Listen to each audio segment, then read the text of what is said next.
வணக்கம், காசிமடி சுரேஷ் கருவாடு பேசுகிறேன். இப்போ வந்து போன வீடியோ நாங்கள் வந்து துண்டு கருவாடு கொடுவா துண்டு போட்டிருந்தோம். ஆனால் நீங்கள் நல்ல ஒரு ரெஸ்பான்ஸ் கொடுத்தீங்க, அது எல்லாருக்கும் நன்றி தெரிவித்துக்கிறேன். இப்போ மறுபடியும் நாங்கள் துண்டு கருவாடு வீடியோ போகிறோம். பாருங்கள், இந்த துண்டு பார்த்தீங்கன்னா வெறிய சதம் மட்டும் தான் இருக்குது. பாருங்கள், இது வெறிய சதம் மட்டும் தான், முள் இருக்காது. பாருங்கள், வெட்டி காட்ட பாருங்கள்.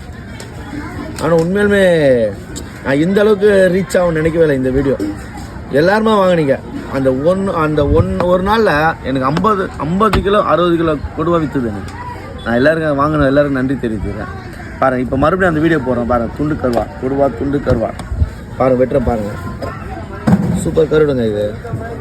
இது சுடு தண்ணியில் 10 நிமிஷம் ஊற வச்சா உப்பு போயிடும், உப்பு க்ளீனாக போயிடும். அதுக்கப்புறம் 4-5 தண்ணி ஊற்றி நம்ம கழுவுனா கருடு சுத்தமாகிடும். தொக்குக்கும் சூப்பராக இருக்கும், வறுவலுக்கும் சூப்பராக இருக்கும். பாருங்கள், எவ்வளோ சதம் மட்டும் பார்த்தீங்களா? சதம் மட்டும் தான் இருக்குங்க, முள்ளே இருக்காது. பாருங்கள், க்ளீனாக எங்காவது ஒரு முள், ஏதாவது ஒரு ஓரத்தில் ஒரு முள் இருக்கும். மற்றபடி கருவேட்டில் முள்ளே வராது அதிகமாக. பாருங்கள், இந்தமாரி கருவேட்டை கீழே நம்ம காணணும். சேனல் பிடிச்சா லைக் பண்ணி ஷேர் பண்ணி கமெண்ட் பண்ணுங்கள்.